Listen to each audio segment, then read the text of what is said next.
kalau mereka memberi reaksi, si anak akan didera lebih teruk, akan di-inflict with more pain. Kalau si anak pula nak rebel, tak boleh. Sebab si ayah tu akan didera dengan lebih dahsyat. Mereka menggunakan kasih sayang.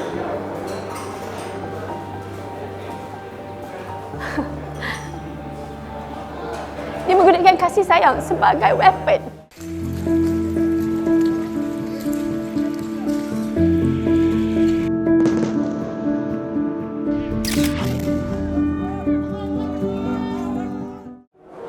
Kalau kat Gaza tu, dia tak ada satu spesifik cerita yang tak dapat dilupakan.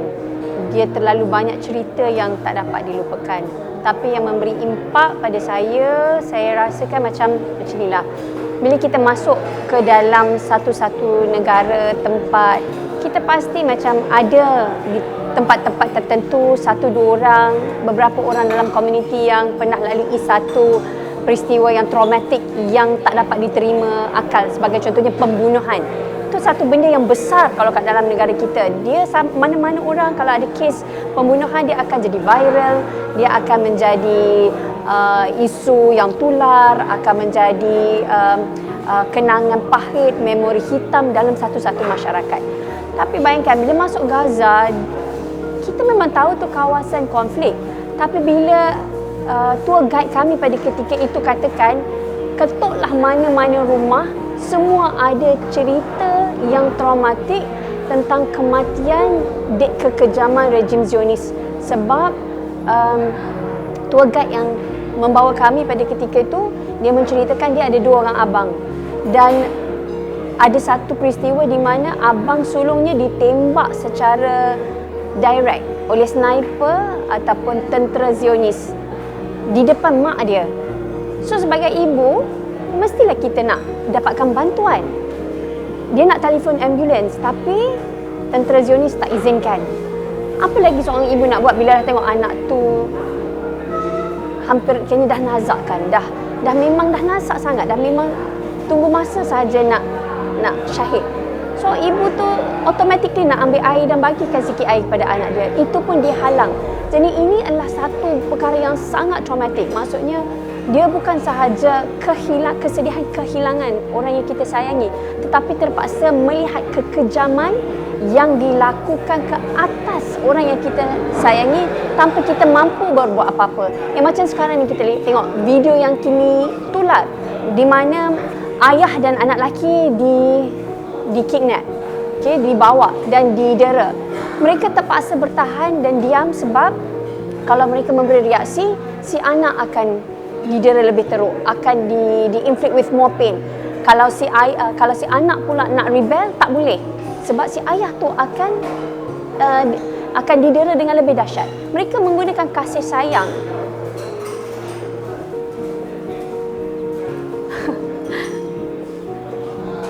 Dia menggunakan kasih sayang sebagai weapon. It's unimaginable. Sesuatu yang kita tengok pun kita rasa sakit. Bayangkan orang yang terpaksa lalui. Kita tak akan dapat rasa.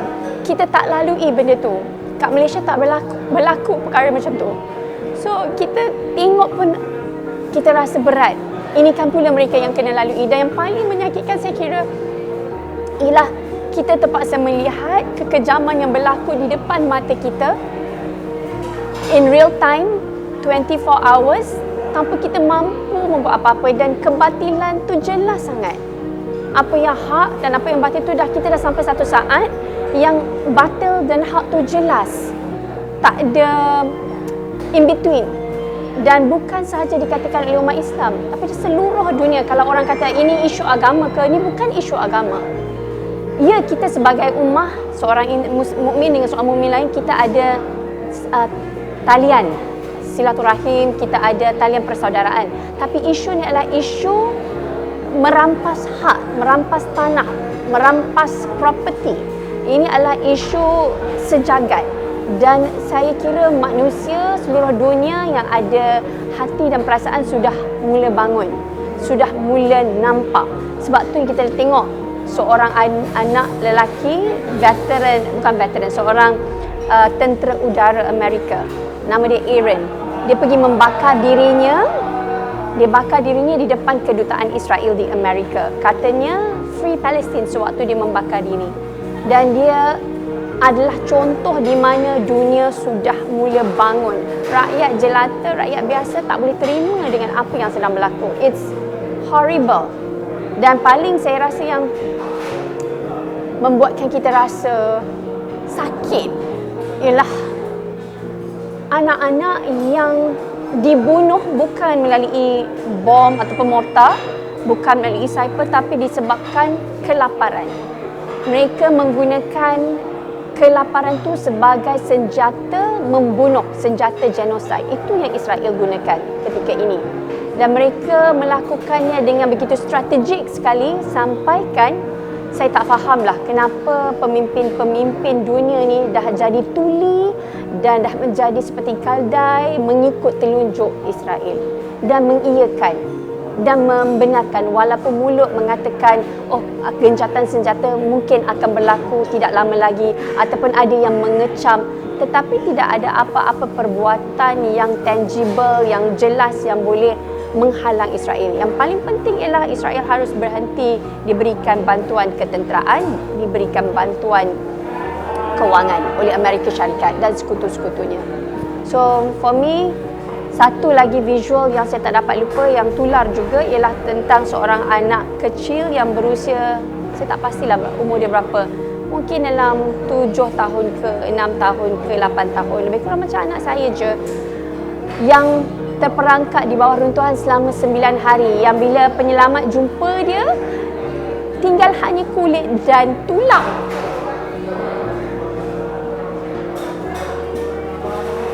So ini yang berlaku, yang kita dapat lihat dalam visual, tapi yang banyak berlaku yang berada di bawah runtuhan berpuluh ribu dan mereka mati dalam kesakitan. Bayangkan kesakitan yang melampau, yang perit. Ya Allah, kita hanya harap Allah ambil nyawa mereka dengan pantas sampai tahap macam tu. Kalau mana yang tak mungkin diselamatkan, moga Allah berikan mereka kematian yang mudah tanpa terseksa, dan berilah mereka secepatnya sampai ke jannah anak-anak kecil ni. Dan saya rasa itu yang visual yang memberi kesan apa yang berlaku sekarang. Sebab masa lawatan saya itu kita tak lihat visual ataupun situasi yang seteruk ketika ni.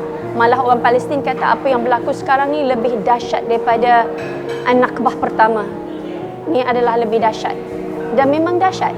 Dan yang paling dahsyat, satu dunia dapat melihatnya, tapi satu dunia tak dapat menghalangnya. Okey, Flam Massacre ataupun pembunuhan tepung pada 29 Februari. Ini adalah satu contoh di mana sebenarnya kita rasakan macam jahatnya kau Israel.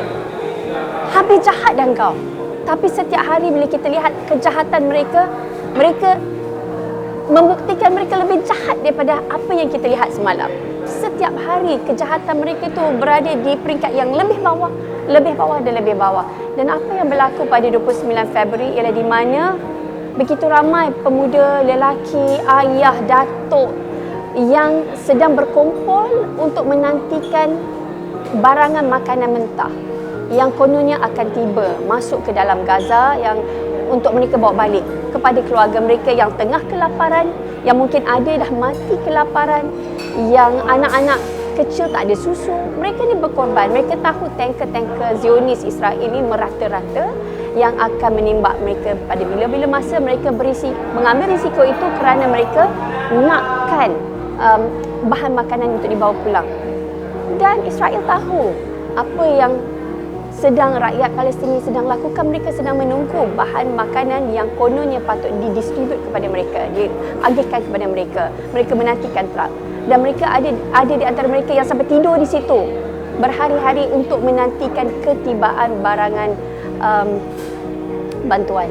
Tapi apa yang berlaku sewaktu barangan bantuan itu tiba dan sewaktu masyarakat Palestin cuba, pemuda lelaki Palestin semua cuba mendapatkan barangan tersebut, tentera Zionis laknatullah ini menembak secara terbuka. Mereka mengambil peluang di dalam keterdesakan orang, manusia pada tahap yang sangat terdesak untuk dijadikan satu umpanan membunuh mereka pada skala yang besar.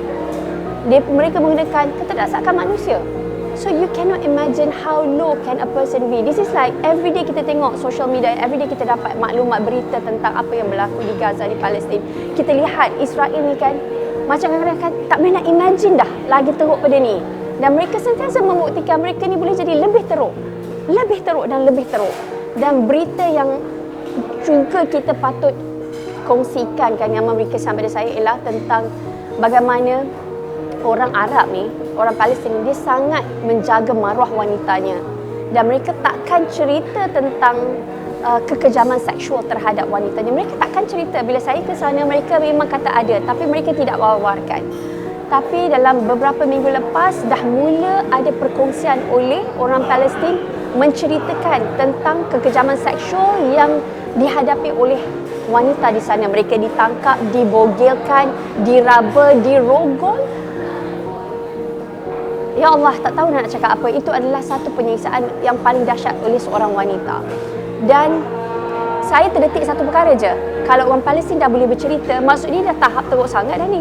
Sebab mereka akan cuba menutup aib sebanyak yang mungkin. Kalau mereka dah sampai tahap bercerita tentang kekejaman seksual terhadap wanita, it means kekejaman tu sudah ada di kemuncaknya.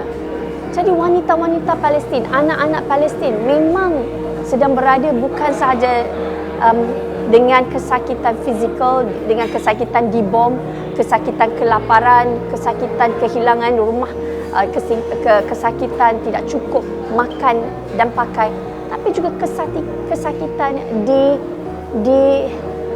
disiksa secara seksual. Dan bila digambarkan oleh seorang wanita ni, dia kata dia sampai di kawasan jajahan Israel ni, berbawa daripada Gaza, naik bas, dibogilkan, digeledah secara fizikal oleh tentera Zionis. Mereka dimasukkan ke dalam bilik yang rata-ratanya semua wanita Palestin, anak-anak kecil, perempuan Palestin yang dalam keadaan terbogil. Dia kata dia lihat dan terpegun sebab terkejut. Sampai orang wanita kat situ kata, kenapa kamu tengok kami begitu lama? Dia kata, aku terkejut. Kenapa kamu semua terbogil? Kenapa aku terbogil? Sampai tahap macam tu. Dan mereka ni orang Arab, kita kena dengar bila dia orang ceritakan kisah mereka tu, kita kena buka telinga kita lebih. Sebab mereka takkan cerita secara terperinci tentang perlakuan seksual. Kita kena baca di dalam bahasa mereka. Mereka kata setelah mereka didera dengan tahap yang tak dapat dibayangkan, mereka diletakkan kembali dalam bilik tersebut. So, you faham, mereka ni dirogol, dibuat dengan segala segi kejahatan seksual. Ini adalah salah satu lagi cara membunuh jiwa masyarakat Palestin. Dan wanita-wanita ini seterusnya dilepaskan. Dia kata, kau lari. Dan dalam keadaan terbogil, wanita-wanita ini berlari masuk ke dalam Gaza. Dan inilah situasi yang sedang wanita-wanita kita lalui, saudara-saudara kita lalui di Palestin.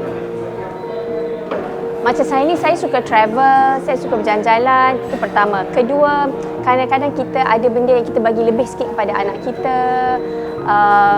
Macam mana, kita makan banyak kat luar, ataupun adalah macam pengorbanan macam yang saya rasakan. Macam kadang-kadang ada extracurricular activity yang saya nak bagi kat anak saya, tapi saya tahankan dulu sekarang ni. Sebab bagi saya itu pengorbanan yang paling besar. Sebab saya nak sacrifice untuk kesenangan saya boleh. Tapi untuk anak tu saya rasa sedih. Macam ada certain things that I have to sacrifice even for my children. Duit tu kita ambil sikit untuk kita bantukan. Ni bukan masa untuk kita bermewah. Ni bukan masa untuk kita kedekut. Ambillah sedikit duit kita tu yang kalau kita ambil pun anak kita tak matilah. Kan? Anak kita masih boleh makan, masih boleh dapat pendidikan, masih tak mudarat mereka. Kita ambillah sedikit apa yang kita ada tu, kita berikan kepada saudara-saudara kita ni. Sebab ni dah kemuncak kejahatan penyiksaan. Kalau anda ada akses langsung ke dalam Gaza, carilah akses langsung. Kalau anda ada platform NGO yang anda yakini, pergilah masuk kat situ. Masukkan bantuan kewangan anda di situ. Dan bagi saya, ada orang kata, kenapa tak tolong tempat lain? Kenapa nak tolong sini? Tempat lain tolong.